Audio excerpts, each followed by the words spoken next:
भगवान शंकर जी की आराधना करने लगे। सभी देवता पहुंच गए और भगवान शंकर जी से कहते हैं,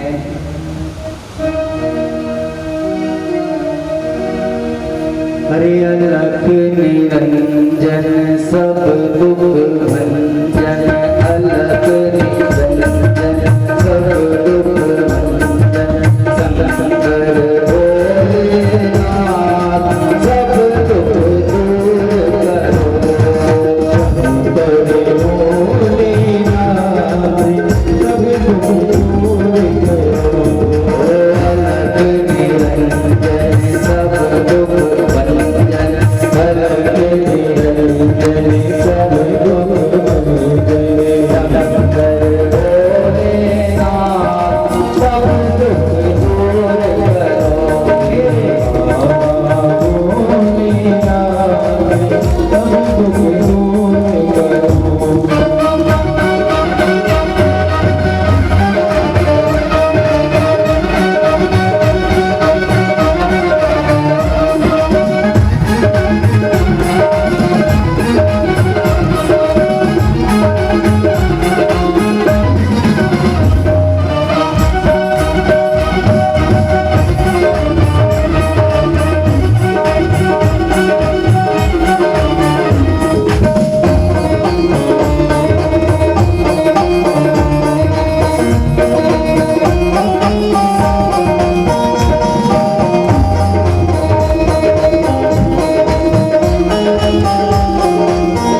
भोलेनाथ सब दुख दूर करो। अलग निरंजन सब दुख भंजन, अलग निरंजन सब दुख भंजन, शंकर भोलेनाथ सब दुख दूर करो। शंकर भोलेनाथ सब दुख दूर करो। मेरे बाबा भोलेनाथ सब दुख दूर करो। मेरे बाबा भोलेनाथ सब दुख दूर करो।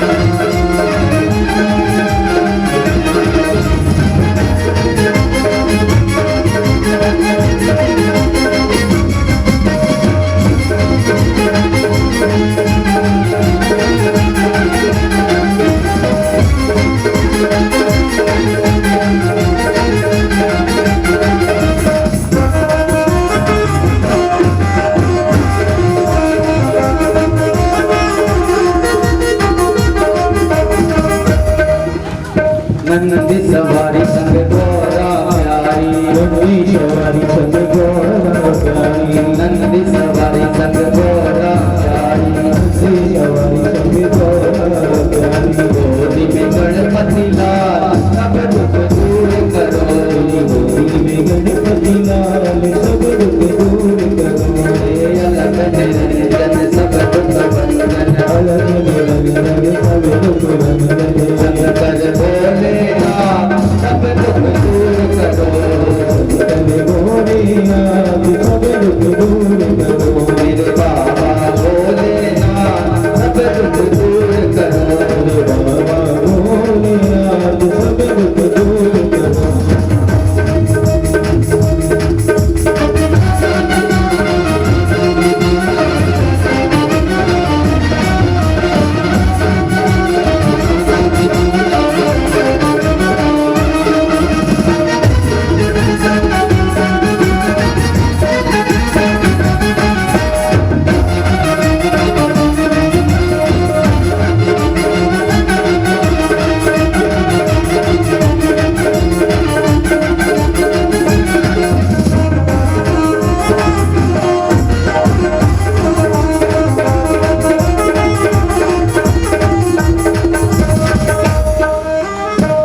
भट्टवासी कैलाश निवासी, भट्टवासी कैलाश निवासी, भट्टवासी कैलाश निवासी, भट्टवासी कैलाश निवासी। कर दो बेड़ा पार सब दुख दूर करो।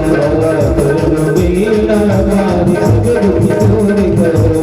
अलग निरंजन सब दुख भंजन, अलग निरंजन सब दुख भंजन, शंकर भोलेनाथ सब दुख दूर करो। बाबा भोलेनाथ सब दुख दूर करो। मेरे बाबा भोलेनाथ सब दुख दूर करो। मेरे बाबा भोलेनाथ सब दुख दूर करो। मेरे बाबा भोलेनाथ सब दुख दूर करो। मेरे बाबा भोलेनाथ सब दुख दूर करो।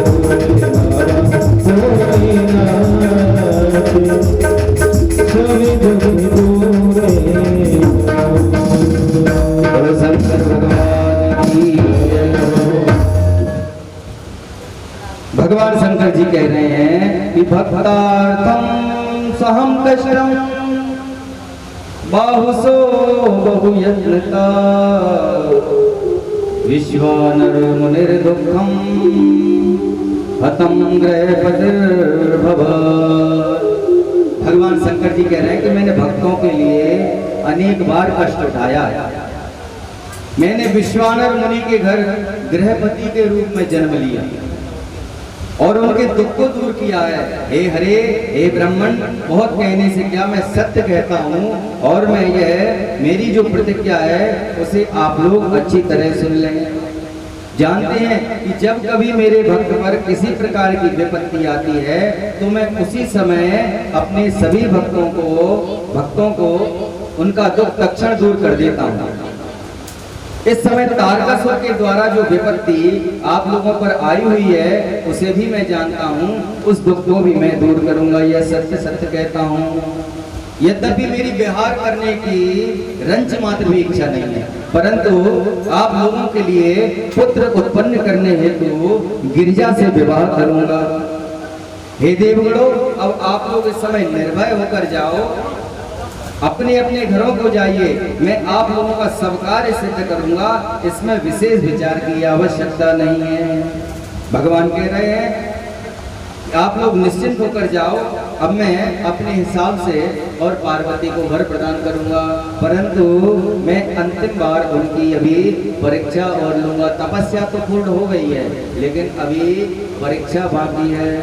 तो ब्रह्मा जी कहते हैं कि हे नारद जी, इस प्रकार देवताओं को आश्वासन देकर और भगवान शंकर ने पुनः मौन होकर और ध्यानस्थ हो गए और विष्णु आदि समस्त देवगण अपने अपने स्थान को चले गए। गतेषु तेषु देवेषु विधि विष्णावादिकेषु च सर्वेषु मुनिषु हृदया किं बभूव तथा परम्। नारद जी कहने लगे कि हे ब्राह्मण, हे विधाता, जब विष्णु आदि सब देवता अपने अपने स्थान को चले गए तब क्या हुआ, शिव जी ने क्या किया और फिर कितने दिन बाद पार्वती को वर देने के लिए आए। तो ब्रह्मा जी कहते हैं कि जब ब्रह्मा आदि सब देवता अपने अपने आश्रमों को चले गए तब पार्वती की तपस्या हेतु शिव जी पुनः समाधिस्थ हो गए। उन्होंने अपनी आत्मा से ही आत्मा में परात्पर निरवग्रह आत्म स्थिरता ज्योति को धारण किया। वस्तुतः वे शिव ही भगवान ईश्वर वृषभध्वज अभिज्ञात गति जगत सृष्टा हर एवं परमेश्वर हैं। ब्रह्मा जी बोले कि हे तात, उसी समय पार्वती ने भी महाघोर तपस्या प्रारंभ की, जिससे शंकर भी अत्यंत विस्मित हो गए।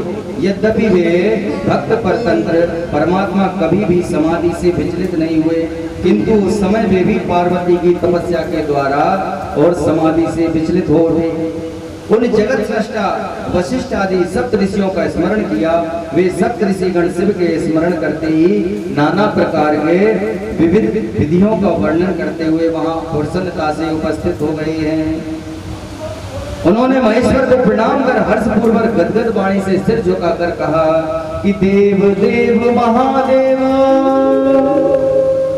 करुणा सागर प्रभो जाता वयं सुधन्यायि त्वया यदधुना स्मृता। सप्त ऋषिगण बोले कि हे देवगण, हे महादेव, हे करुणा सागर शंभो, आज हम लोग धन्य हो गए जो आपने स्मरण किया। हे नाथ, आपने इसलिए हम लोगों का स्मरण किया।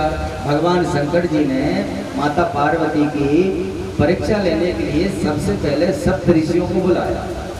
सप्त ऋषियों को बुलाकर उनसे कहा, ब्रह्मा जी कह रहे हैं कि करुणानिधि सदाशिव मुनियों के इस वचन को सुनकर मुनि आज तो भगवान से कहा कि भगवान, हम तो आज धन्य हो गए कि आपने हमें याद कर लिया, क्योंकि सदा भक्त ही भगवान को याद करते हैं। भगवान को कोई भक्त को याद नहीं करते, और जिस दिन भगवान भक्त को याद कर लें वह तो फिर भक्त धन्य हो जाएगा। सभी ऋषियों ने भी भगवान से कहा, क्योंकि भगवान शिव ही इस संसार में इन ऋषियों के गुरु रहे हैं। भगवान शिव ही अनेक बार ऋषियों को कथाएं सुनाते हैं अपने गणों के साथ। तो सभी सप्त ऋषियों ने भगवान को प्रणाम किया, कहा कि भगवान, आज तो हम धन्य हो गए जो आपने हमको याद किया। तो आपकी क्या आज्ञा है, आप हमें आज्ञा प्रदान करें। तो भगवान शंकर कहते हैं, हे सप्त ऋषिगण, तुम लोग सर्व ज्ञान में विचरण करने वाले हो, बड़े ज्ञानी हो और हमारा हित करने वाले हो, इसलिए मेरी बात सुनो कि गौरी शिखर नामक पर्वत पर, ये जो गौरी शिखर पर्वत इसको कहा है ना, यही जो गंगा जी का उद्गम स्थल है, जहाँ से गंगा जी प्रकट हुई हैं, ये वही गौरी शिखर है। यहीं पर माता पार्वती ने बड़ा कठिन तप किया था। वहाँ साधारण में तो कोई जा ही नहीं पाता, बड़ा दुर्लभ स्थान है। और वहाँ की गंगा जी इतनी ठंडी है कि यदि उंगली डालोगे उसमें, बाहर निकालोगे तो वह उंगली ऐसी जम जाएगी जैसे बर्फ हो गया हो। ऐसे शीत प्रदेश में माता पार्वती, जिसका नाम है गौरी शिखर, जिसे गौमुख भी कहते हैं, वर्तमान में उसका नाम गौमुख कहा जाता है। तो गौरी शिखर नामक पर्वत पर देवेशी पार्वती गिरिजा अत्यंत दृढ़ मन से भगवान शंकर की तपस्या कर रही थी। हे ऋषियों, सखियों से सेवित वह अपनी सारी कामनाएं त्याग कर बड़ी दृढ़ता के साथ मुझे ध्यान कर रही हैं। इसलिए तुम लोग मेरी आज्ञा से वहां जाओ और उसके प्रेम एवं दृढ़ता की परीक्षा करो। हे सुब्रत मुनिगण, मेरी यह आज्ञा है कि आप लोग छलयुक्त वचन कहकर उनकी हर प्रकार से वंदना करो। मेरी आज्ञा से संशय न करना। ब्रह्मा जी बोले, शिव की आज्ञा पाकर सभी सप्त ऋषिगण तत्क्षण उस स्थान को गए जहां माता पार्वती भगवान की तपस्या कर रही थी। और हम लोग भी जब तपस्या करना प्रारंभ करें ना, वैसे तो कलयुग योग न यज्ञ न ज्ञान, कलयुग में कोई ना तो योग धारण कर सकता है, ना तपस्वी बन सकता है, ना ज्ञान प्राप्त कर सकता है पूर्ण रूप से, केवल भगवान का नाम ही मूल सार है। लेकिन फिर भी उन महर्षियों ने हृदय से माता पार्वती को वहां जाकर पहले मन से प्रणाम किया और फिर उनकी परीक्षा लेने के उद्देश्य से ऋषि कहते हैं कि शृणु शैलसुते देवी किमर्थ तप्यते तपा इच्छसि त्वं सुरंगं च किं फलं तदाधुना। ऋषिगण कहने लगे कि हे पार्वती जी, तुम इतनी सुकोमल देह लेकर तुम किसके लिए इतना कठिन व्रत कर रही हो, किसके लिए ये तपस्या कर रही हो, किसके लिए ये आचरण कर रही हो। तो माता पार्वती ने कहा कि ब्रह्मा जी बोले कि नारद जी जब उन सप्त ऋषियों ने इस प्रकार पार्वती से कहा तो पार्वती अत्यंत गोपनीय और सत्य वचन उनसे कहने लगी। क्या कहा कि मुनीश्वरा संसरणम मदाक्यम प्रतितो हृदा ब्रवीमि स्वविचारम वै चिंततो यो धिया स्वया। माता पार्वती कहने लगी कि हे मुनिगण, मैंने अपनी बुद्धि से जो विचार किया है उन विचारों को मैं आपके सामने प्रकट करती हूँ। आप लोग प्रेम से मेरी बात सुने। न कहा यद्यपि आप लोग मेरी असंभव बात सुनकर हंसेंगे, आप लोग हंसेंगे मेरी असंभव बात सुनकर, परिहास करेंगे, इसलिए उसे कहने में मुझे संकोच हो रहा है। पर मैं क्या करूं, आप लोगों के पूछने पर कह रही हूं। मेरा यह मन बड़ी दृढ़ता से हठपूर्वक दूसरे के बस में हो गया है और जल के ऊपर बहुत ऊंची भीत उठाना चाहता है। कभी कोई जल में दीवार खड़ा कर सकता है? नहीं कर सकता, लेकिन ईश्वर की शक्ति से हो सकता है, भक्ति की शक्ति से सब कुछ संभव है। तो मेरा सदा से भी मेरे पति हों इस मनोरथ को लेकर दृढ़ मनोरथ है। उसी उद्देश्य से देवर्षि नारद की आज्ञा के अनुसार यह कठिन तप कर रही हूँ। और मेरे मन रूपी पक्षी को यद्यपि पंख नहीं है, लेकिन मन की गति सबसे तेज कही गई है। सबसे तेज गति जो है वह मन की है। तो मेरे मन में यद्यपि पंख नहीं है, परंतु फिर भी यह हठपूर्वक आकाश में उड़ना चाहता है। शंकर जी करुणा सागर हैं और मेरी इस आशा को अवश्य पूर्ण करेंगे। ब्रह्मा जी बोले इस प्रकार पार्वती के वचन सुनकर और वे मुनि हंसकर कहने लगे कि हे प्रीति पूर्वक गिरजा से कहने लगे कि व्यर्थ ही अपने को पंडित मानने वाले उस नारद का चरित्र हम लोग जानते हैं। उन्होंने कहा तुम्हारे गुरु तो बता दो कौन है। उन्होंने कहा गुरु नारद जी हैं, उन्होंने हमको उपदेश किया है, उन्होंने हमें पंचाक्षर मंत्र दिया है। तो हम नारद जी के और मंत्र जाप प्रभु दृढ़ विश्वास है। गुरु जो मंत्र दे रहे हैं नवदा भक्ति में 5वीं भक्ति कही है कि उस मंत्र को मन से दृढ़ विश्वास करके धारण करो, फिर किसी की बातों में मतलब हो। और धर्म भी कैसा जाना चाहिए, तो बट विश्वास अचल निज धर्मा। जो धर्म है अपना, तो जैसा बरगद का वृक्ष होता है अचल स्थिर, कितने ही तूफान आ जाए, कितना ही कुछ हो जाए, बरगद का वृक्ष कभी अपनी जगह से हिलता नहीं है। तो ऐसे ही धर्म को भी डगाना नहीं चाहिए। बट विश्वास अचल निज धर्मा, इस विश्वास को कहा गया है। उसकी बातों को तो वह कहने लगे कि नारद तो वह वहां झूठे हैं, उनकी बात कैसे सुन ली तुमने? वह तो दूसरे के चित्त को ही भुलावे में डाल देता। ऐसे ही एक जगह एक महात्मा जी गए, काफी लोग बैठे हुए थे। महात्मा जी पहुंचे, बड़ी आवक भगत हुई महात्मा जी की। महात्मा जी को बढ़िया बिठाला गया। अब उसी समय पर एक दूसरे ज्ञानी पुरुष आ गए। ज्ञानी पुरुष इसलिए कहेंगे कि आज के समय में सब अपने आप में ज्ञानी होते हैं, अज्ञानी खुद को मानते नहीं हैं, वो ज्ञानी सब होते हैं। आ गए, बैठ गए। महात्मा जी से कहा कि महात्मा जी कुछ आप कहेंगे या कुछ हम कहें। अब महात्मा जी ने सोचा कि हम तो कहते ही रहे हैं, आप कुछ बोलिए, हम सुनेंगे उसे। तो वह जो दूसरे सज्जन थे वह क्या कहते हैं कि भाई तुम लोग भगवान किसे मानते हो? तो सभी ने कहा, किसी ने कहा हम शंकर जी को मानते हैं, किसी ने कहा हम विष्णु जी को मानते हैं, किसी ने कहा हम गणेश जी को, किसी ने दुर्गा जी को, सबने किसी ने राम, सबने अपने अपने आराध्य इष्ट बता दिए। तो बोले फिर तुम तो ये अलग अलग, बोले अच्छा ये बताओ कि भगवान एक है कि अलग अलग है?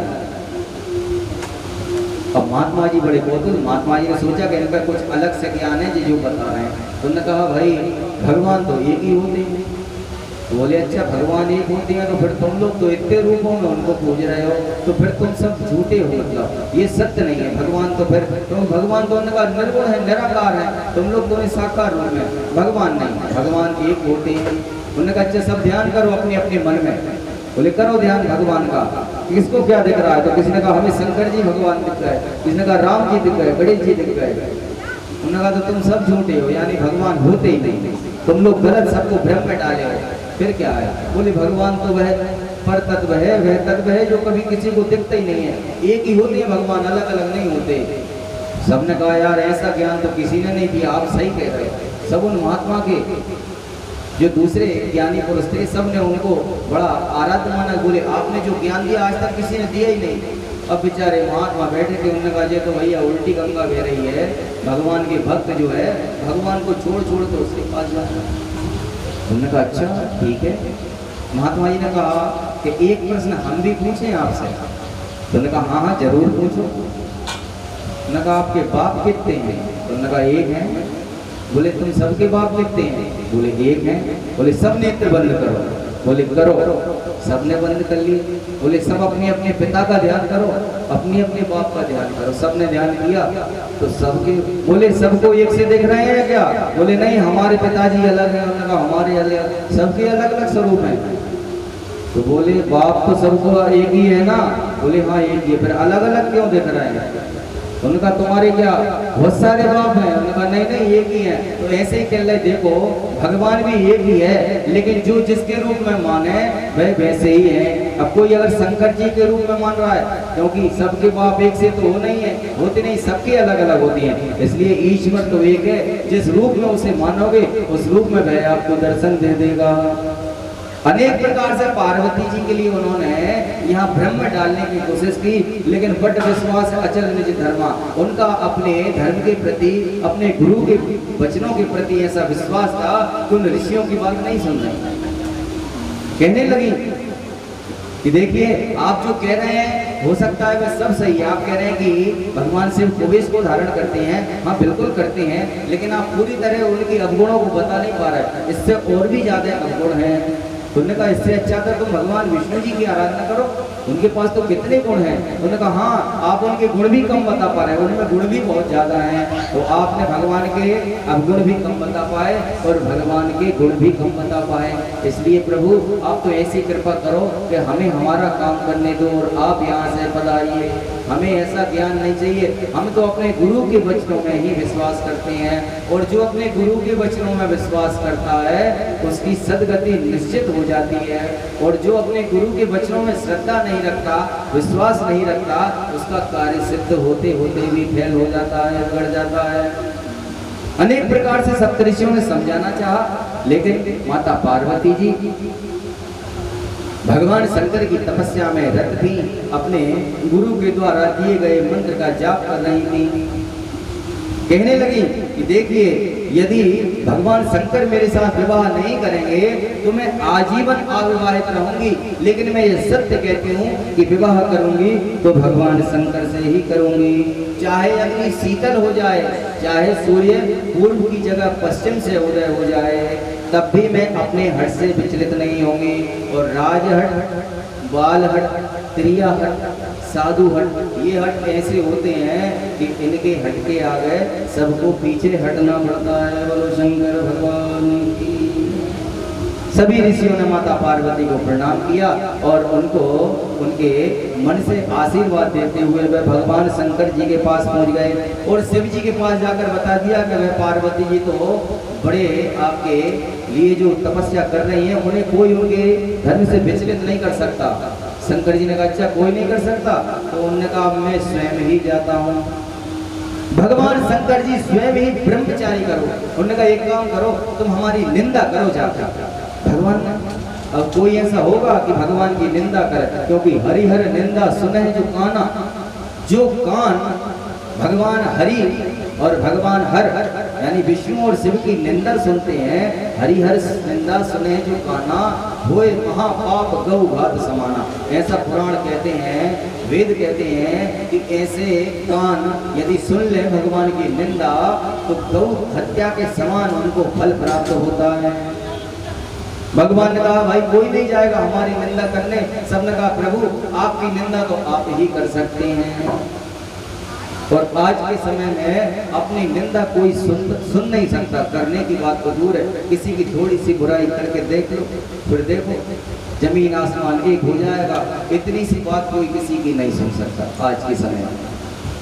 भगवान ने कहा ठीक है हमारी निंदा हम स्वयं करेंगे। तब एक ब्रह्मचारी का रूप धारण किया और पहुंच गए कहां पर, जहां पर माता पार्वती तपस्या कर रही थी, और ब्रह्मचारी का रूप धारण करके वहां पार्वती जी के पास पहुंच गए और ब्रह्मचारी रूप में पार्वती से कहने लगे कि हे पार्वती, हे देवी तुम कौन हो, यहाँ क्या कर रही हो? तो पार्वती ने कहा कि हिमाचल सुत, मैं हिमाचल की पुत्री मैना की पुत्री यहाँ पर भगवान शंकर को पति रूप में प्राप्त करने के लिए तपस्या कर रही हूँ। भगवान शंकर जी ब्रह्मचारी रूप में बोले कौन शंकर? अच्छा वो शंकर, वो कपाली, अरे वो कुबेश को धारण करने वाला। बोले उनमें तुमने क्या देखा? कुछ तो है ही नहीं है, ना उनके पास घर है, ना उनके पास जमीन है, ना मकान है, ना धन है, कुछ नहीं है। भूत प्रेतों से घिरे रहते हैं और तो और भस्मी लगाए रहते हैं और गले में इतना बड़ा नाग धारण करते हैं। कैसे तुम उनको पति रूप में स्वीकार करोगी? और उनमें तुमने क्या अच्छा देखा कि तुम उनके लिए कह रही हो? तो माता पार्वती भी कहने लगी कि हे ब्राह्मण, ब्रह्मचारी का रूप धारण किए आप कौन हो जो इस तरह से भगवान शंकर के विषय में कहते हो?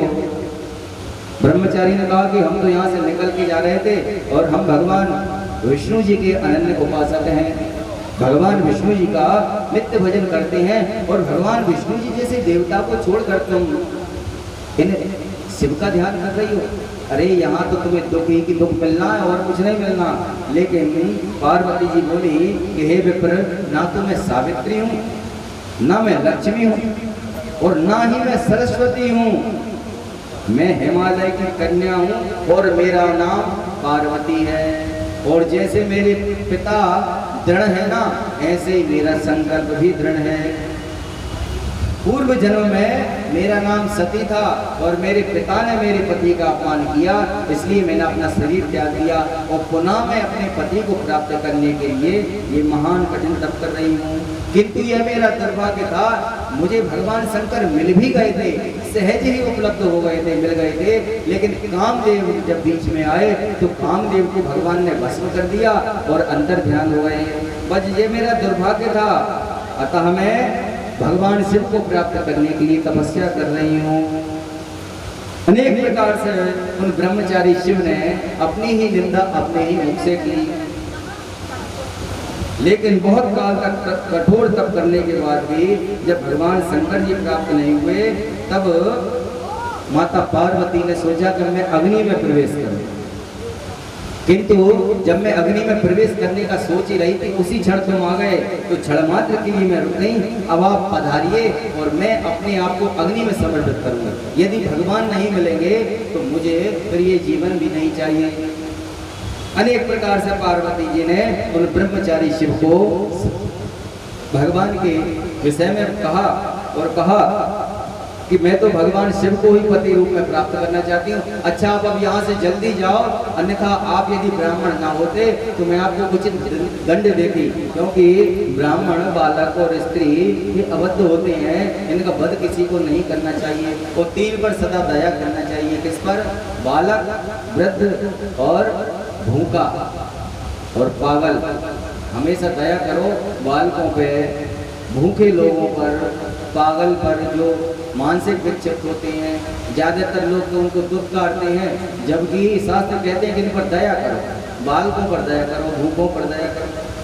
अनेक प्रकार से उन पार्वती जी ने ब्रह्मचारी शिव की बातों को सुना, लेकिन अपने कान बंद कर लिए। उनसे कहा या तो आप चले जाओ या फिर हम चले जा रहे हैं, क्योंकि जहाँ भगवान की निंदा हो तो या तो उसकी गर्दन काट दो या फिर खुद वहाँ से चले जाओ, सामर्थ्य नहीं है तो। बोलिए शंकर भगवान की। माता पार्वती जी की जब तपस्या पूर्ण हो गई, भगवान शंकर जी समझ गए कि ये अब अपने धर्म में अटल हैं, ये यहाँ से अब बिल्कुल नहीं। तब भगवान शिव जी ने वहाँ से अंतर ध्यान हो गए और अंतर ध्यान होकर माता पार्वती यहाँ अपनी तपस्या में निरत रही। तपस्या करते करते जब पशुपति व्रत के 12 वर्ष पूर्ण हो गए, तब भगवान शंकर जी ने उन्हें दर्शन देने के लिए शुभ मुहूर्त देखा। तो वह शुभ मुहूर्त कौन सा आया? तो भाद्रपद के शुक्ल पक्ष की तीज को भगवान ने कब दर्शन दिए माता को? तो भाद्रपद के शुक्ल पक्ष की तीज को भगवान शंकर जी उस गहन गुफा में प्रकट हो गए, जहाँ पर माता पार्वती जी भगवान की आराधना कर रही थी। बोलो शंकर भगवान की, शिव महापुराण की। प्रत्येक माताएं तीजा का व्रत करती हैं, सभी कन्याएं करती हैं अच्छा पति चाहने के लिए, माताएं करती हैं सौभाग्य अचल रखने के लिए। यह हरतालिका के नाम से प्रसिद्ध है, सब जानते हैं। हरतालिका का नाम हरतालिका क्यों पड़ा? क्योंकि सखियों के द्वारा हरने के कारण, सखियों द्वारा हरने के कारण इसका हरतालिका पड़ा। और भाद्रपद के शुक्ल पक्ष की तृतीया को भगवान शंकर जी प्रकट दर्शन दिए और दर्शन देकर भगवान शंकर ने उनसे कहा कि हे पार्वती वरदान मांगो। अब भला ऐसी कौन कन्या होगी कि जो अपने मुंह से ही अपने विवाह का कहे? अब कलयुग की बात अलग है, लेकिन यह कुछ समय की बात है। तो पार्वती ने कहा प्रभु आप तो सबके मन की जानते हो, मैं कैसे कहूँ? अब भगवान तो सब जानते थे शंकर जी। शंकर जी ने कहा ठीक है तथास्तु, तुम मेरी पत्नी बनोगी। और कह रहे अधिक क्या कहे, तुम कहो तो अभी विवाह कर लें। तो माता पार्वती ने कहा नहीं प्रभु ऐसे विवाह नहीं करना। बोले कैसे? बोले मैं ये जानती हूँ, मुझे ज्ञात है कि पूर्व जन्म में मैं सती थी और सती रूप में आप मुझे पति रूप में मिले, लेकिन उस समय विवाह विधि से हमारा विवाह नहीं हुआ, नवग्रह आदि की पूजन नहीं हुई, इसलिए इनके दोष के प्रभाव से हमारे उस विवाह में अवरोध हो गया। तो इसलिए इस बार आप विवाह विधि से हमसे विवाह करें। पहले आप हमारे पिता के पास आए और हमें कन्या के रूप में मांगे, भिक्षा में मांगे हमारे लिए और फिर पिता से प्राप्त करें। भगवान शंकर ने कहा कि हम तो भगवान हैं, हम किसी से मांगते नहीं, हम तो देना जानते हैं। तो पार्वती ने कहा लेकिन प्रभु आपको तो हमें मांगना ही पड़ेगा। भगवान शंकर जी भगत के बस में है ना, भगवान कहते हैं हम तो भक्ति के बस में हैं और जो चाहो वो करवा लो भक्ति से। भगवान शंकर जी ने कहा ठीक है तथास्तु, जैसा तुम चाहोगे वैसा ही हो जाएगा। और मैं आज के इस तुम्हारे व्रत आचरण से इतना प्रसन्न हूँ कि मैं आज के तुम्हारे इस व्रत को वरदान देता हूँ कि जो भी सच्ची श्रद्धा से तुम्हारे तीज का व्रत करेगा, हरतालिका के तीज का व्रत करेगा, तो पति चाहने वाली कन्याओं को सुंदर पति प्राप्त होगा और पतिव्रता स्त्रियों का सौभाग्य अटल होगा।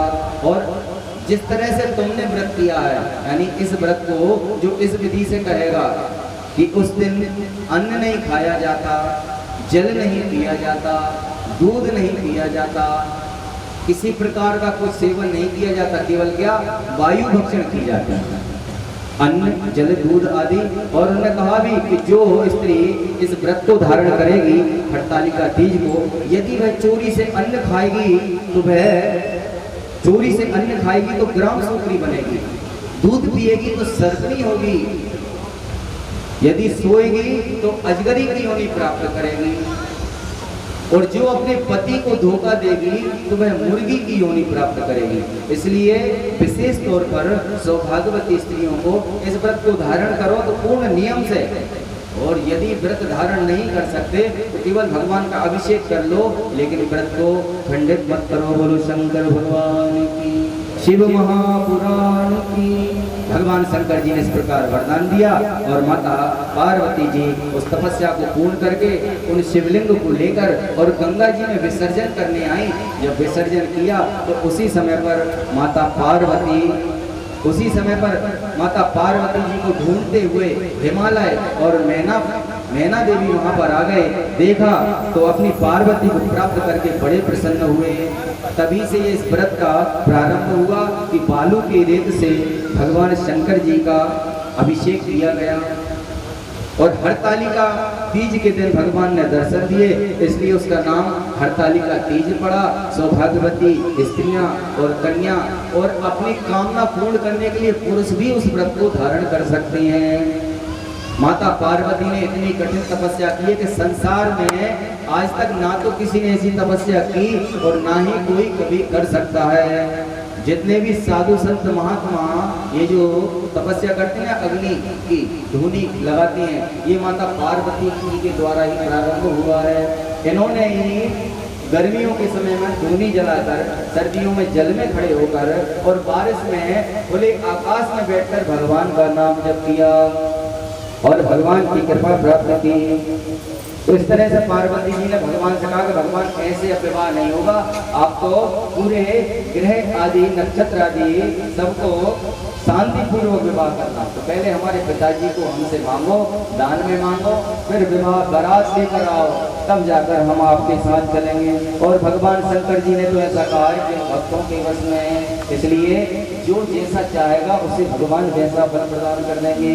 भगवान वहां से अंतर ध्यान हो गए और माता पार्वती अपने मैना और माँ हिमाचल के सहित अपने नगर को आ गई। सारे नगर में उनके पार्वती जी की तपस्या की पूर्णता होने पर उत्सव मनाया गया।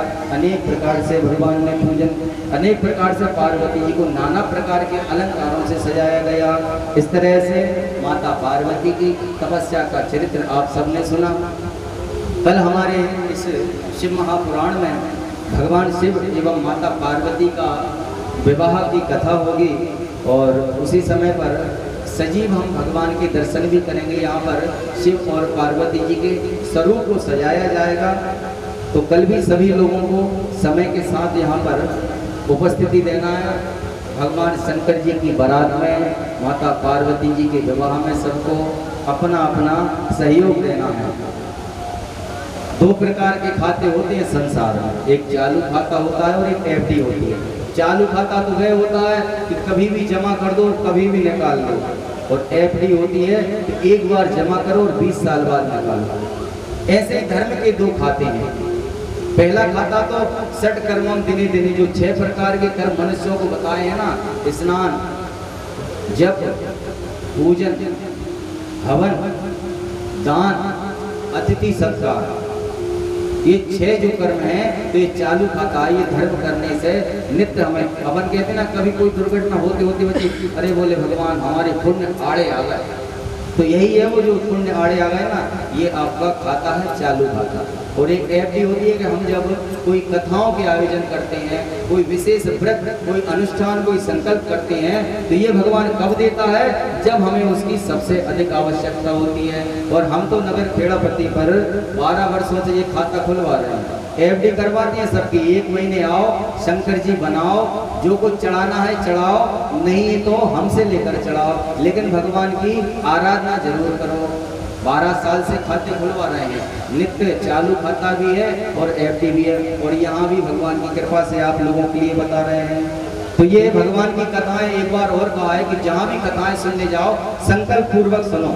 संकल्प पूर्वक कैसी कि आज ये कथा जो हम सुन रहे हैं, तो इस कथा का हम फल किसे देना चाहते हैं? अपने पूर्वजों को, अपने पितरों को, अपनी संतानों को, स्वयं को, जिस कल्याण के लिए हमें ये धर्म अर्पण करना है, संकल्प पूर्वक हम वह धर्म उनको दे सकते हैं। बोलो शंकर भगवान की, शिव महापुराण की जय हो।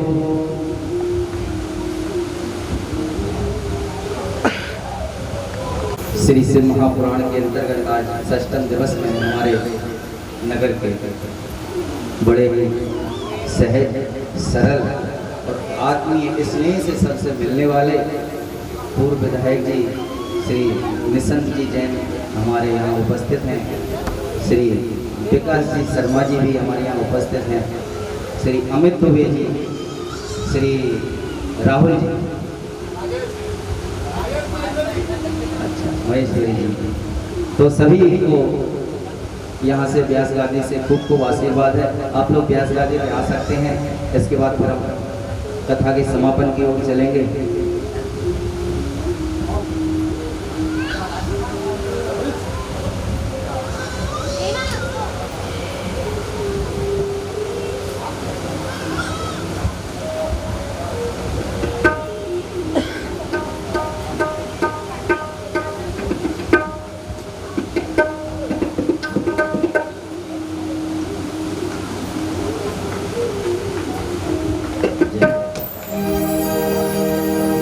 तू एक बार आजा,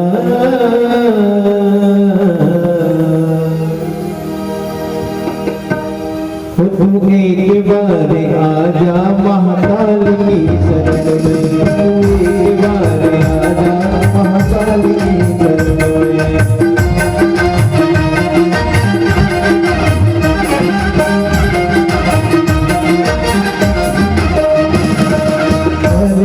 शरण में भोलेनाथ की शरण में,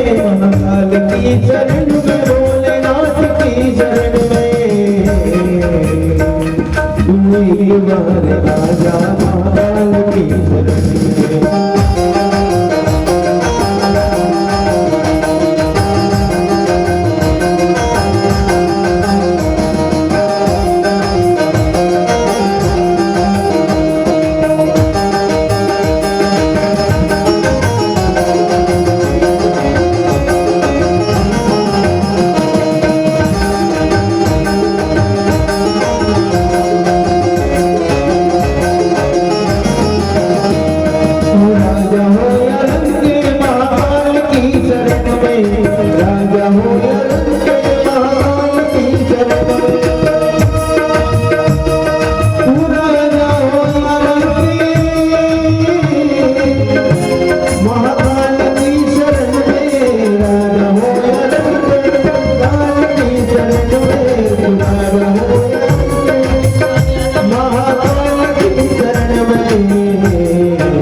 अभिमान त्यागी आजा,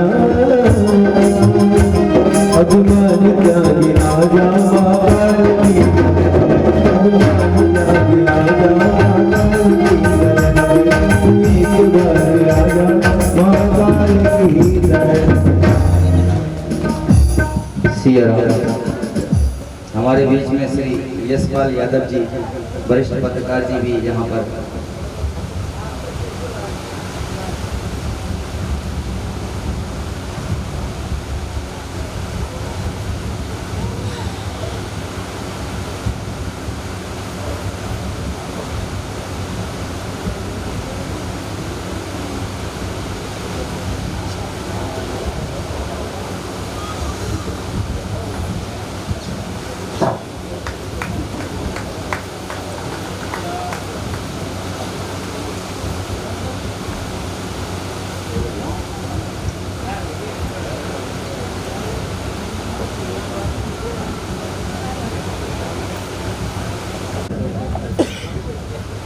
क्षमा चाहेंगे सबको कुछ देर रुकना पड़ा।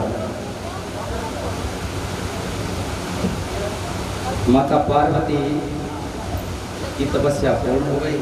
भगवान शंकर जी उनके लिए वरदान देकर चले गए। कल एक भजन सुना रहे थे, हम सुनाते सुनाते बारिश आ गई थी और लाइट भी चली गई थी, तो आज पुनः हम वो भजन आपको सुनाना चाहते हैं।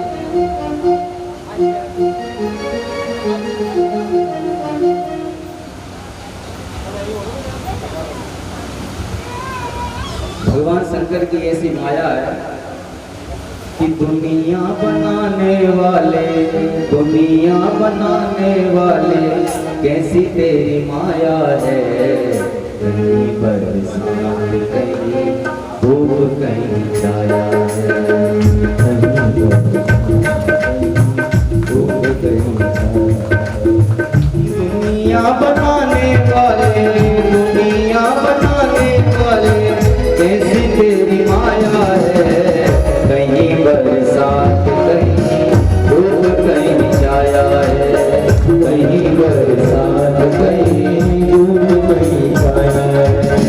नाचना पड़ेगा उसे, नाचना पड़ेगा जैसे उसने हमें नचाया है, कहीं बरसात कहीं धूप कहीं छाया है, कहीं बरसात कहीं धूप कहीं छाया है।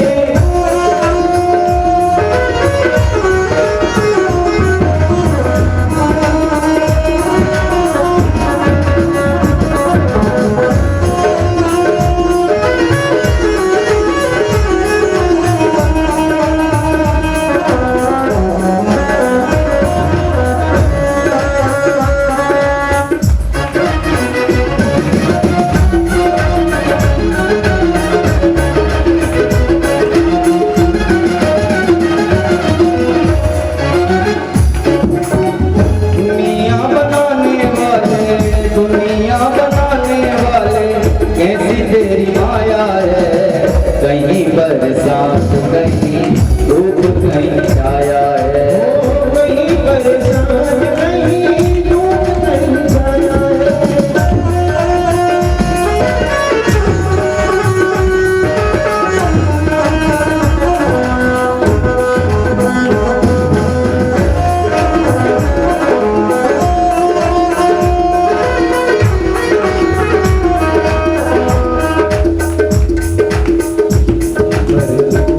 कहीं धूप कहीं छाया है, कहीं बरसात कहीं धूप कहीं छाया है।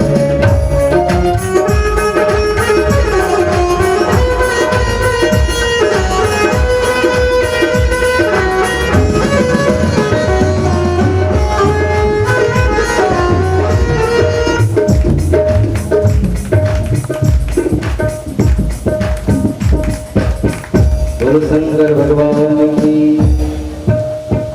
जब यहाँ पर पार्वती जी अपने घर पे आ गई, भगवान शंकर जी ने सोचा कि भगवान हम तो ईश्वर हैं और ईश्वर सबको देता है, मांगता नहीं है, मांगेगा तो उसको अपने आप में ही अच्छा नहीं लगेगा।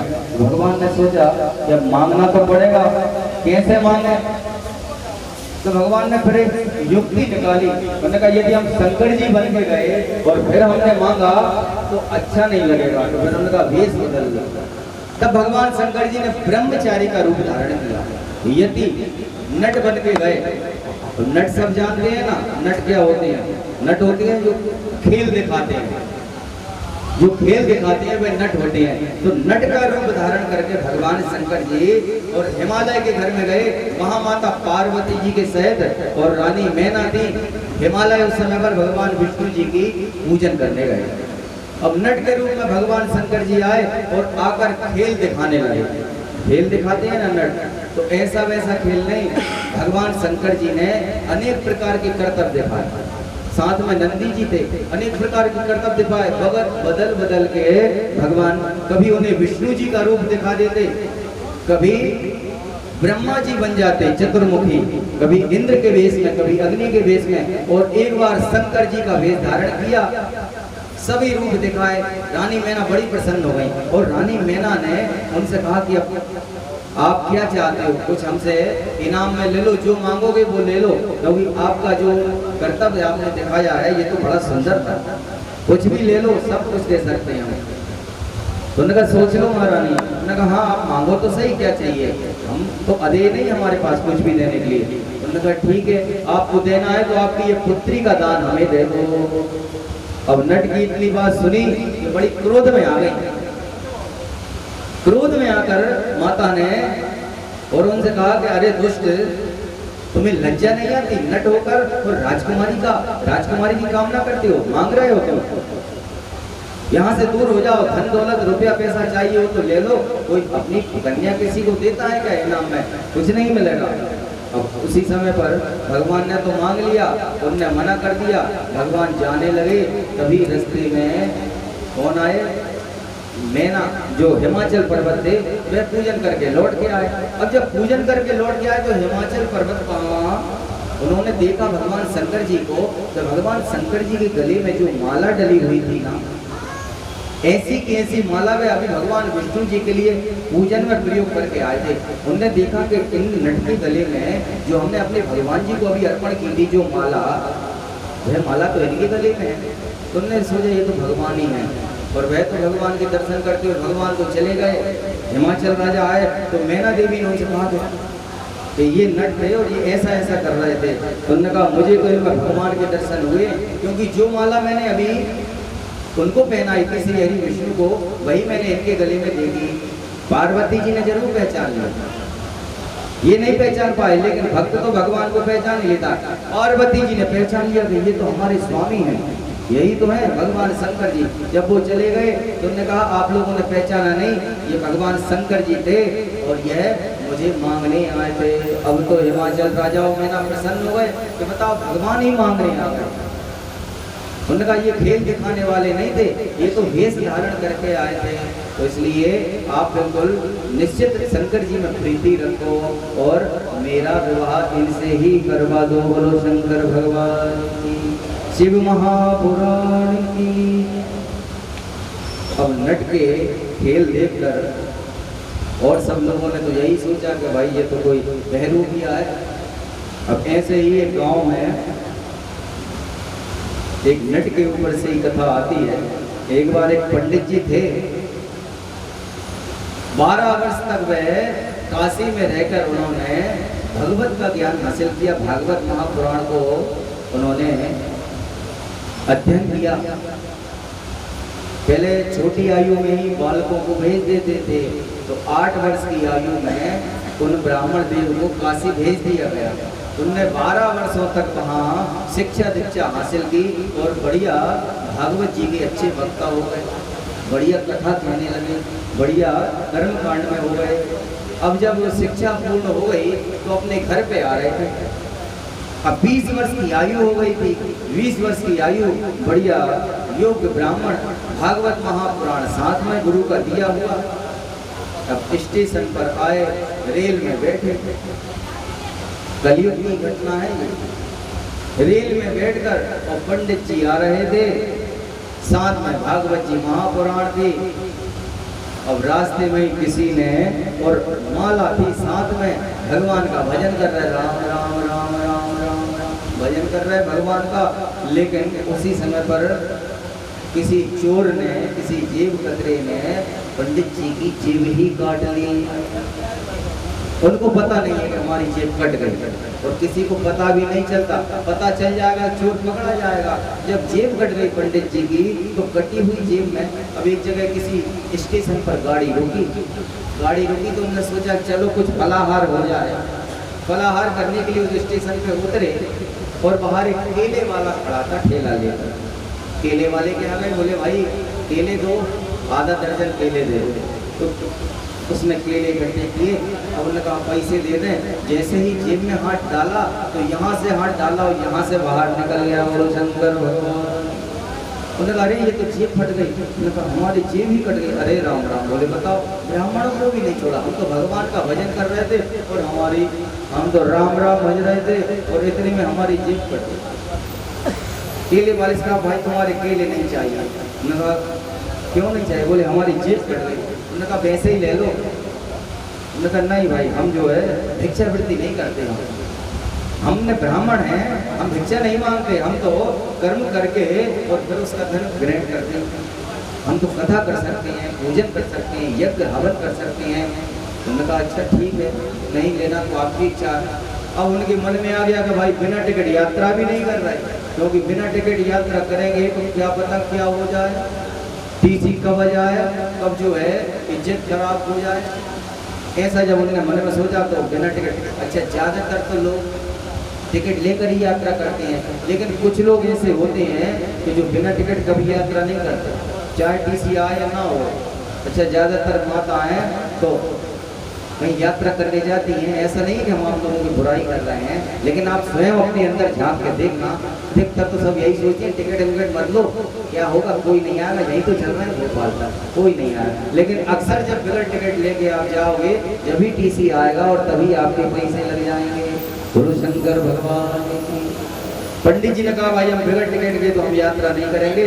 मन में ऐसा सोचा, बोले लेकिन करें क्या, जेब तो कट गई है, पैसा है नहीं है, क्या करें। अब बताओ, तो राम राम भजने वाले को भी छोड़ नहीं छोड़ा, अरे इधर उधर छोड़ लो। अब जैसे अपन तीर्थों पे चले जाओ, जब अपन गंगा जी में डुबकी लगाते हैं, हर हर गंगे, तो ऊपर बैठकर अपने पूर्वज देखते हैं, वो कहते हैं वाह वाह वाह, ये देखो हमारी संतानें क्या धर्म कर रही है, गंगा जी में डुबकी ले रही है। जिनके नाम की डुबकी लेंगे ना, उनको भी धर्म मिलेगा। अपन कहते हैं कि 60 डुबकी ले लो, किसके लिए, उनका 7 पीढ़ियों के लिए। ऊपर से पितर बैठ के बड़ा आशीर्वाद देते हैं कि हाँ अच्छी संतानें हमारी धर्म कर रही हैं। और वहीं कुछ ऐसे भी होते हैं कि चोर, कि तुम करो हर हर गंगे, और जो तुम्हारा सामान है तो ले जाकर हम तुम्हें कर दें नंगे। बोलो शंकर भगवान। अपन ने तो घाट पे बैग वगैरह रखा, और अगर कोई साथ में नहीं है और डुबकी लगाई तो इतने में चोर हाथ साफ कर गया। वो नहीं देखते, अच्छा उनके पूर्वज भी ऊपर से देखते हैं, हाँ भैया ऐसी कैसी संतानें करी, अरे कम से कम तीर्थ तो छोड़ दो, धर्म करने वालों को तो छोड़ दो, इनको तो मत दो।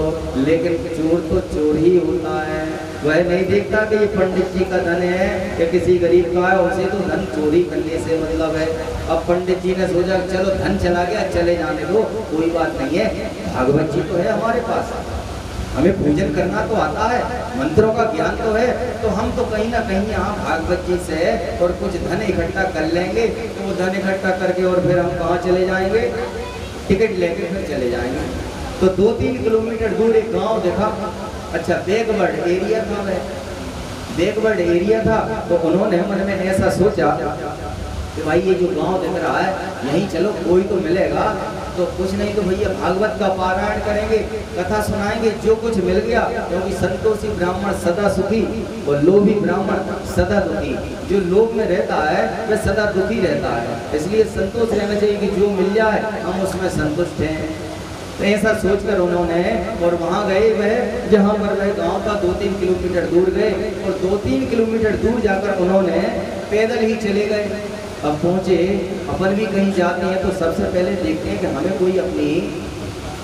कोई अपनी जाति का मिल जाए, कोई अपनी समाज का मिल जाए, तो हम उससे कुछ संपर्क आगे बढ़े, भले ही पहचान ना हो। पहुँचे कि भैया पुरोहित जी का घर कहाँ है इस गांव में, तो पूछते पूछते पुरोहित जी के घर पहुँच गए।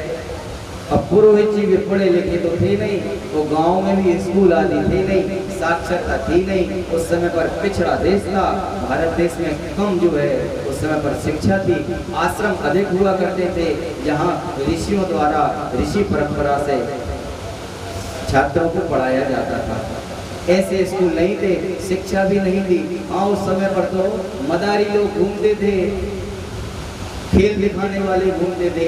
अब आज पंडित जी पहुंचे पुरोहित का घर ढूंढते ढूंढते, पुरोहित जी भी कोई काम में लगे हुए थे। पंडित जी ने पूछा पुरोहित जी का घर कहाँ है, तो किसी ने बता दिया वो है। वहाँ पहुँच गए, पहुँच के उन्होंने कहा अरे भाई पुरोहित जी आप ही हो इस गाँव के?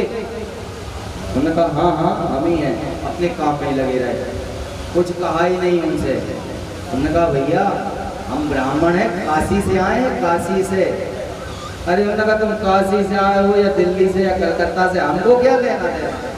उन्होंने कहा यार बड़े दुष्ट हैं ये, तो बताओ ब्राह्मण हो के तो कम से कम पानी की तो पूछ लेते, हम इतनी दूर से आए तो भैया बैठ जाओ। उन्होंने कहा यार देखो हम तो तुम्हारी जाति के हैं, और ऐसे कैसे तुम अपने ब्राह्मण को ब्राह्मण ही नहीं पहचान रहा? अब जब समाज का ही व्यक्ति मदद नहीं करेगा तो कौन करेगा?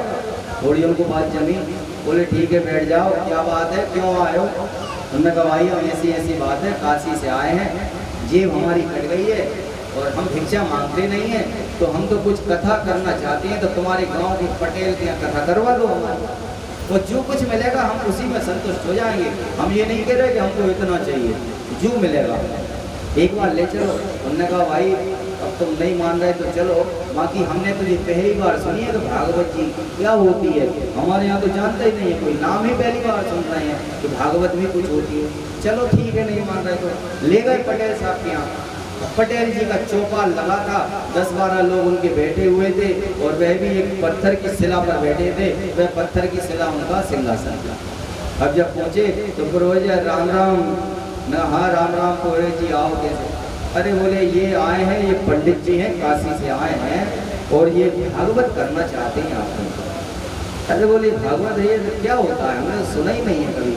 बोले अरे हमको कुछ नहीं कराना, भगाओ, कहाँ क्या ले आते हो तुम भी, कुछ हर कुछ करते हो, अपना काम धाम देखो।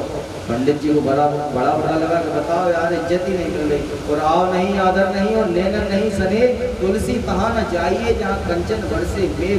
भगवान शास्त्र भी कह रहे हैं जहाँ आओ आदर ना मिले, जहाँ नेत्रों में प्रेम ना मिले, तो वहाँ जाना नहीं चाहिए, चाहे भले ही सोना बरस रहा हो। अब लेकिन ये मजबूरी थी, तो भाई हम भिक्षावृत्ति करते नहीं है, तो धन तो प्राप्त करना है भाई, जैसे भी हो एक बार तो कथा करा लेंगे।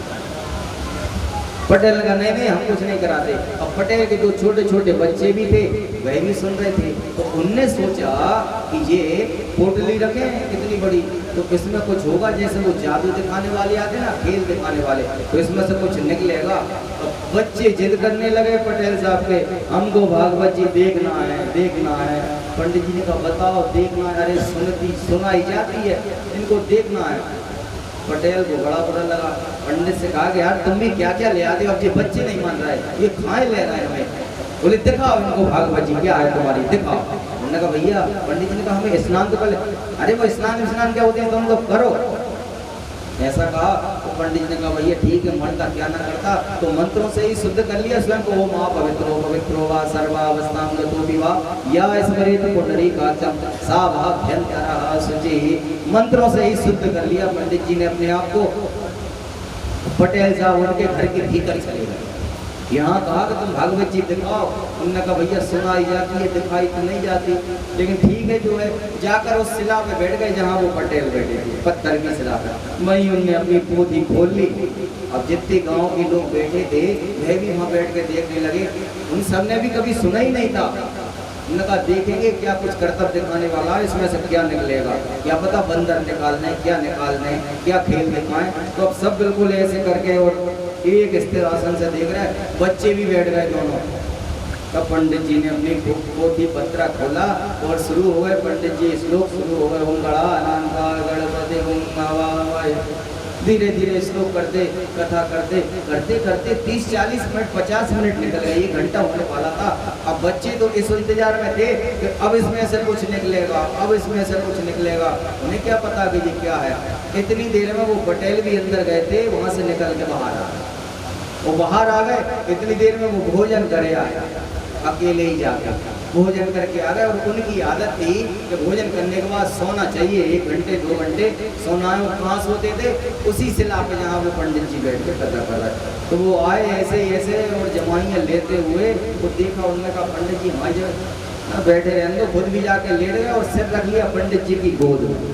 बोलो शंकर भगवान। अब पंडित जी की गोद में सिर और लेट गए वहाँ। अब भैया लेट गए, वही ठीक है, सिर रख लिया वही भी ठीक है, लेकिन उनका साउंड सिस्टम चालू हो गया। बोलो शंकर भगवान। साउंड सिस्टम समझते हैं ना, सोने के बाद जो खर्राटे ले रहे हैं,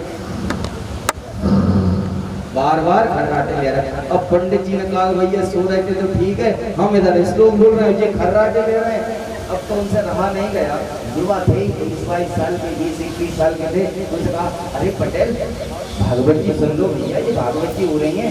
अरे पटेल तो नींद में, थोड़ी देर हो गई तो उनको गुस्सा आ गई, जोर से हिला दिया। अब जैसे ही हिलाया तो पटेल उठे, लाल लाल आंखों करते हुए, आओ देखा ना ताओ। पंडित जी ने एक चपाटा दिया, फड़ा। अब तो पंडित जी ने कहा भैया हो गई भागवत जी। पंडित जी युवा थे, उन्होंने कहा जो कुछ होगा देखा जाएगा। भागवत जी तो एक तरफ और सीधे पटेल को लेकर छलांग लगा दी। अब तो पटेल और भागवत जी, ब्राह्मण और पटेल गुत्था लड़ते लड़ते पहले गांव में गड्ढा खोदा जाता था गेहूं को सुरक्षित रखने, उस गड्ढे में गिर गए।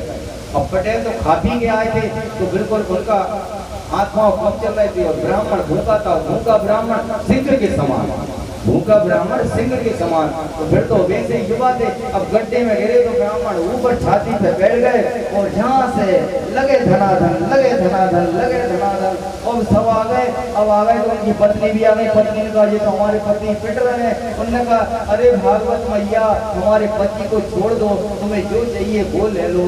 बच्चे भी कह रहे हैं कि हमारे पिताजी को छोड़ दो। इतने में उसकी भगनी बहन भी आ गई। बहन आ गई, मैं भी कहने लगी भैया तुम ये गाय ले लो, भैंस ले लो, लेकिन भागवत मैया हमारे इनको छोड़ दो। तो पंडित जी ने कहा अरे सब मूर्ख ही है, जहाँ गांव वाले भी नहीं आ रहे पास में। पंडित जी ने कहा कि ठीक है, ऐसे नहीं, भागवत एक बार चढ़ जाती है तो फिर नहीं उतरती। बोले कैसे उतरेगी? बोले जब तक 500 रुपया नहीं दोगे जब तक भागवत नहीं उतरेगी। बोलो शंकर बोलो। जैसे ही पत्नी ने सुना दौड़ के घर गए। अब कोई गिनता तो है नहीं, ऐसे में 500 की जगह 1000 हाथ में आ गए और आके फेंक दिए कि लियो जी उठाओ और हमारे स्वामी को छोड़ दो। पंडित जी ने कहा ठीक है भैया, पैसे इकट्ठे किए। अब उन्होंने कहा लाओ कुछ नसैनी भेजो। तो गांव के नसैनी न डालें। इनले क्यों? इनले पटेल तो पैसे वाले थे, इनने तो भागवत जी को पैसे दे के और उतर गई। अगर अपन पे भागवत जी चढ़ गई तो अपन कैसे उतारेंगे? बोलो शंकर भगवान। अब तो सब गांव वाले ना आए, कुछ ने हिम्मत करके दूर से ही वहां नसैनी डाल दी और आ जाओ। पंडित जी जैसे करके ऊपर आए, जब तक सब भग भग के कोई पेड़ पे चढ़ गया, कोई अटारी पे चढ़ गया कि कहीं ऐसा ना हो कि भागवत जी हम पे चढ़ जाए और हम तो उतार ही नहीं पाएंगे। ये तो पटेल थे, पैसा वाले थे, हम 500 कहाँ से लाएंगे? इस तरह से जब पंडित जी ने पैसे रखे, अपनी भागवत जी पोटली उठाई और वहां से चल गए। तो ऐसे मूर्खों के यहाँ जाकर कथा सुनाना भी किसी को ठीक नहीं है। शास्त्रों ने भी कहा है कि कथा को अभक्तों में मत सुनाओ, जिसको इच्छा ना हो उसको मत सुनाओ। बोलो शंकर भगवान की, शिव महापुराण की। तो आज की वाणी को हम इस कथा के साथ विराम देंगे। कल भगवान शिव का विवाह का चरित्र होगा और यहाँ पर भगवान शिव की झांकी के दर्शन होंगे माता पार्वती के। आप सब लोग भी नियत समय पर 2:30 बजे यहाँ पर उपस्थित हो जाएं। 3 बजे से कथा प्रारंभ हो जाती है। आज हमारे इस कथा के 6ठम दिवस में कई अतिथियों का आगमन हो रहा है। भगवान शिव जी इन पर बड़ी कृपा करें।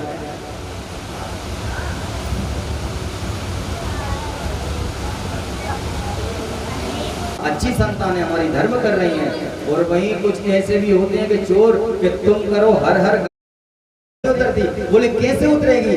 बोले जब तक 500 रुपया नहीं दोगे जब तक भागवत नहीं उतरेगी। बोलो शंकर बोलो। जैसे ही पत्नी ने सुना दौड़ के घर गए। अब कोई गिनता तो है नहीं, ऐसे में 500 की जगह 1000 हाथ में आ गए और आके फेंक दिए कि लियो जी उठाओ और हमारे स्वामी को छोड़ दो। पंडित जी ने कहा ठीक है भैया, पैसे इकट्ठे किए। अब उन्होंने कहा लाओ कुछ नसैनी भेजो। तो गांव के नसैनी न डालें। इनले क्यों? इनले पटेल तो पैसे वाले थे, इनने तो भागवत जी को पैसे दे के और उतर गई। अगर अपन पे भागवत जी चढ़ गई तो अपन कैसे उतारेंगे? बोलो शंकर भगवान। अब तो सब गांव वाले ना आए, कुछ ने हिम्मत करके दूर से ही वहां नसैनी डाल दी और आ जाओ। पंडित जी जैसे करके ऊपर आए, जब तक सब भग भग के कोई पेड़ पे चढ़ गया, कोई अटारी पे चढ़ गया कि कहीं ऐसा ना हो कि भागवत जी हम पे चढ़ जाए और हम तो उतार ही नहीं पाएंगे। ये तो पटेल थे, पैसा वाले थे, हम 500 कहाँ से लाएंगे? इस तरह से जब पंडित जी ने पैसे रखे, अपनी भागवत जी पोटली उठाई और वहां से चल गए। तो ऐसे मूर्खों के यहाँ जाकर कथा सुनाना भी किसी को ठीक नहीं है। शास्त्रों ने भी कहा है कि कथा को अभक्तों में मत सुनाओ, जिसको इच्छा ना हो उसको मत सुनाओ। बोलो शंकर भगवान की, शिव महापुराण की। तो आज की वाणी को हम इस कथा के साथ विराम देंगे। कल भगवान शिव का विवाह का चरित्र होगा और यहाँ पर भगवान शिव की झांकी के दर्शन होंगे माता पार्वती के। आप सब लोग भी नियत समय पर 2:30 बजे यहाँ पर उपस्थित हो जाएं। 3 बजे से कथा प्रारंभ हो जाती है। आज हमारे इस कथा के 6ठम दिवस में कई अतिथियों का आगमन हो रहा है। भगवान शिव जी इन पर बड़ी कृपा करें।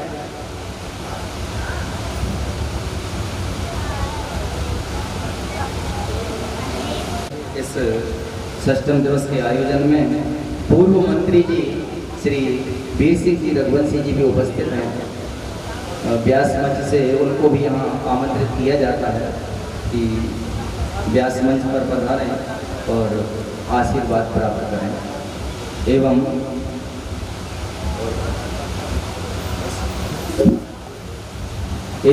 वरिष्ठ पत्रकार जी श्री कैलाश सक्सेना जी भी यहाँ पर मंच पर आए और आशीर्वाद प्राप्त करें। बस इसके बाद फिर हम लोग आरती की ओर बढ़ेंगे।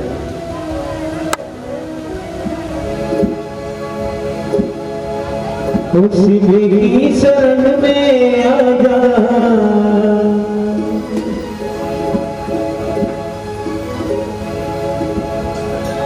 शिव की शरण में आजा,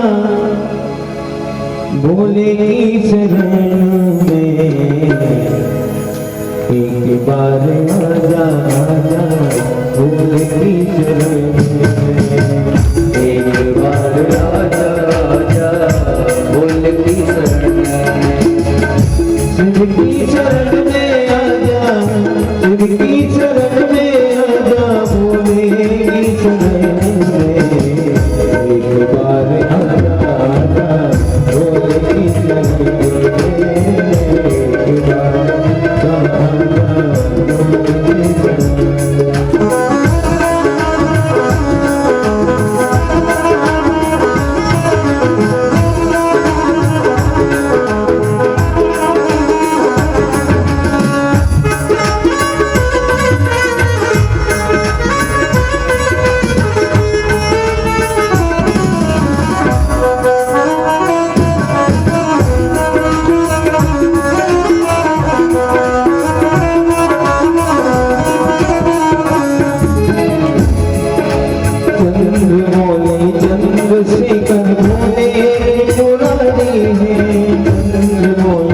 चंद्रशेखर भोले त्रिपुरारी है, गले मुंडो माले राधे कर त्रिशूलधारी है, गले में मुंडो की माला राधे कर त्रिशूलधारी है।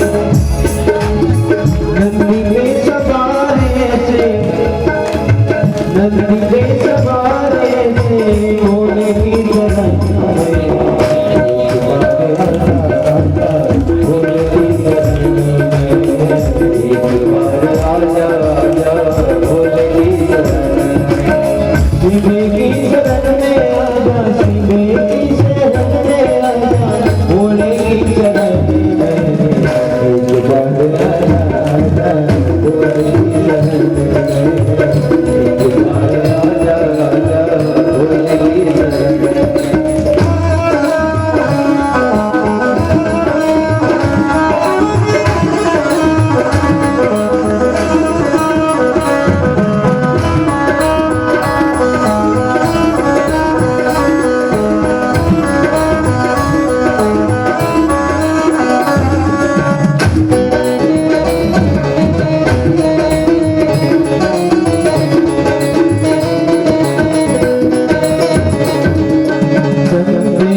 और फकीर सब हैं भोले की शरण में, गरीब और अमीर सब हैं भोले की शरण में, गरीब और अमीर सब हैं भोले की शरण में। शिव जी सबको मिलते हैं, शिव जी सबको मिलते हैं, शिव जी सबको मिलते हैं ध्यान धरने में। एक बार आजा, आजा भोले की शरण में, एक बार आजा, आजा भोले की शरण में। हो एक बार आजा, आजा भोले की शरण में।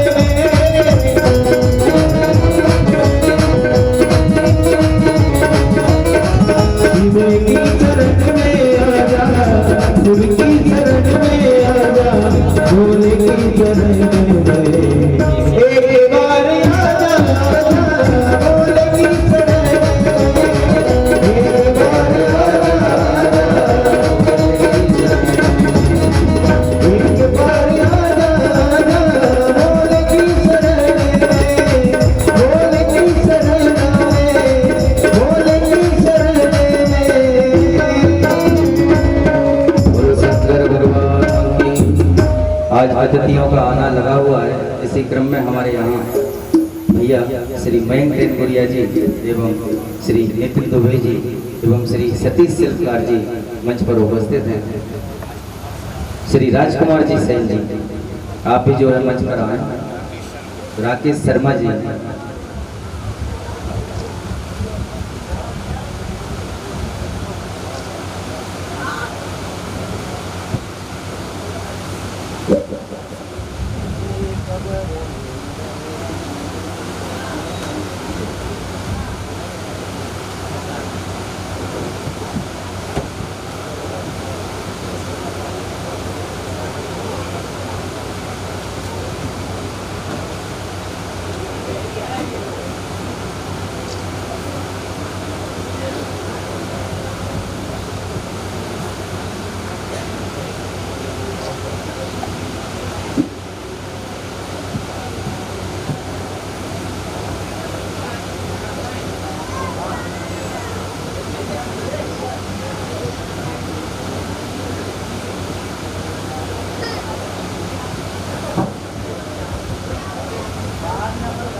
ब्राह्मण देव आरती की तैयारी करेंगे। हमारे यजमान भी भैया, ये तो बड़े पूर्व जन्म के कुछ पुण्य होते हैं। नहीं तो भगवान सत्यनारायण की कथा करना भी मुश्किल होता है। वर्ष में आषाढ़ आ जाता है ना, बहुत मुश्किल से कथा हो पाती है। फिर तो ये महापुराण है। ये तो बड़े पुण्य होते हैं, पूर्वजों की ऐसी कृपा होती है जिनके यहाँ पर ये महापुराण, शिव महापुराण, भागवत जी आदि का वाचन होता है। तो भैया ये हमारा पिंगली परिवार वाला पुण्यार्थी है। भगवान की ऐसी अद्भुत कृपा हुई कि इनके द्वारा आप लोगों के लिए ये महापुराण का सुनने का अवसर प्राप्त हुआ।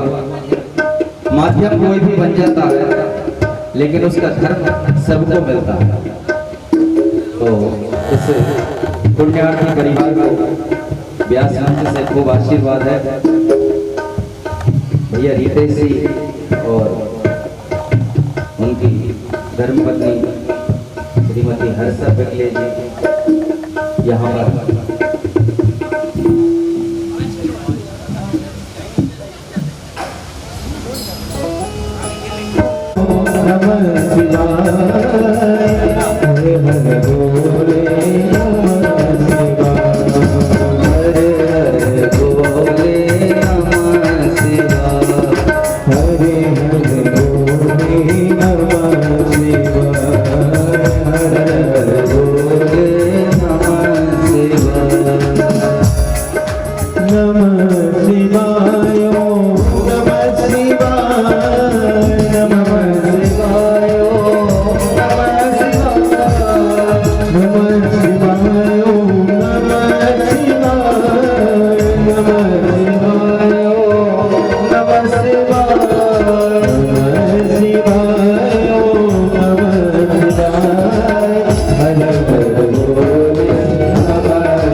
समर्पयामि।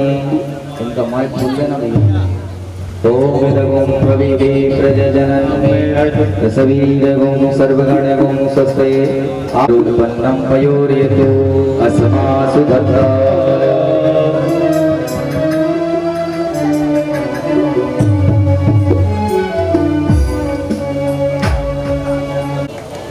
हरे हरे की करो मत कर की बोले शंकर की